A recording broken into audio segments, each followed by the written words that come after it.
একেবারে ঠিক কথাই বলছি, বিশ্বাস না হলে নিজে গিয়ে দেখুন। বটা ঘটাদের কথা যদি সত্যি হয় তাহলে তো আমার এতদিনের ব্যবসা মাঠে মারা যাবে। না না না না না না, নিজের চোখে না দেখা পর্যন্ত আমার শান্তি হচ্ছে না।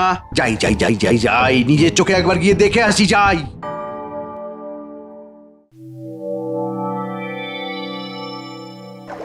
গোপাল, এই হলো তোমার সেই যন্ত্র।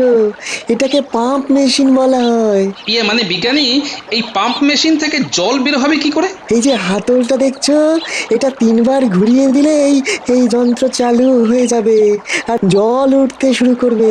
বাবা বাবা, এটা তো দারুণ ব্যাপার গো গোপাল দাদা। বিজ্ঞানী বাবু, একবার এই যন্ত্রখানা চালু করে দেখান না। হ্যাঁ, নাও গোপাল নাও, এই হাতলখানা জোরে জোরে 3বার ঘোরাও দেখি। আচ্ছা আচ্ছা আচ্ছা আচ্ছা,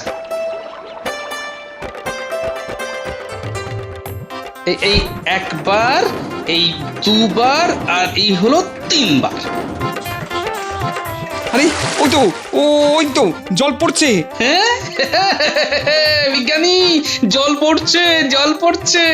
এইবারে যন্ত্র থেকে জল সবার জমিতে চলে যাবে গোপাল।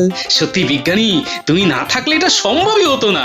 শোনো তোমরা, এই যন্ত্রের সাহায্যে তোমরা খুব সহজে মাটির নিচ থেকে জল নিজের